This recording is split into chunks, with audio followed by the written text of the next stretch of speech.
Assalamualaikum warahmatullahi wabarakatuh.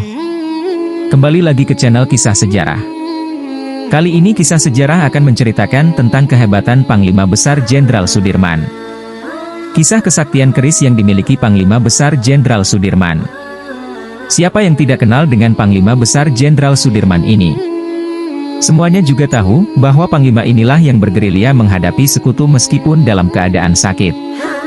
Meskipun bergelar jenderal, namun kepercayaan dan kegemaran Jenderal Besar Sudirman pada supranatural tidak hanya terjadi pada saat gerilya saja, akan tetapi juga dalam diplomasi formal dengan Belanda.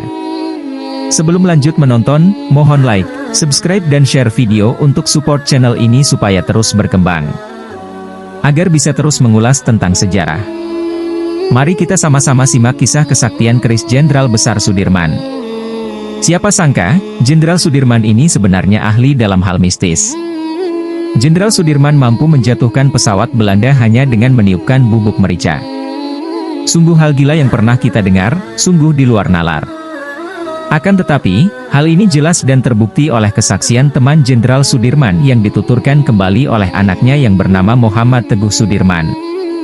Pada sekitar bulan Januari 1949, semua penduduk pada panik, yang di sawah, di jalan.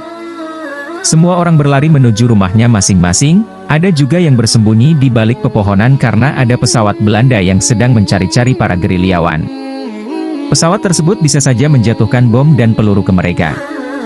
Menurut penuturan Jirah, yang saat itu usianya 16 tahun yang merupakan anak dari Pak Kedah, salah satu kawan Jenderal Sudirman.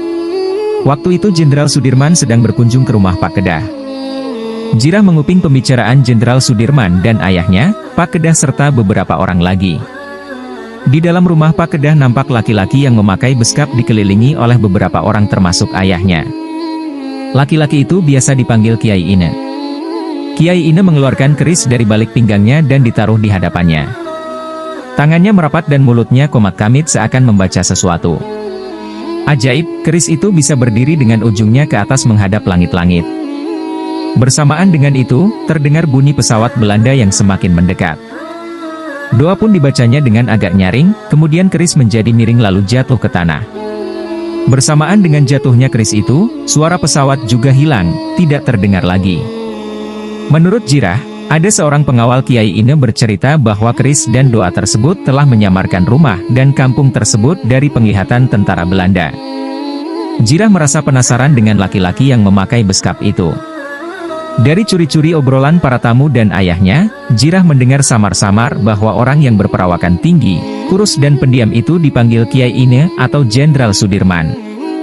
Wah, Panglima Besar Jenderal Sudirman ternyata sakti. Beliau bukan saja menjatuhkan pesawat dengan bubuk merica, namun bisa juga membelokkan mortir-mortir Belanda. Demikian kisah nyata tentang kesaktian keris Panglima Besar Jenderal Sudirman. Terima kasih sudah menonton video ini. Akhir kata, wassalamualaikum warahmatullahi wabarakatuh.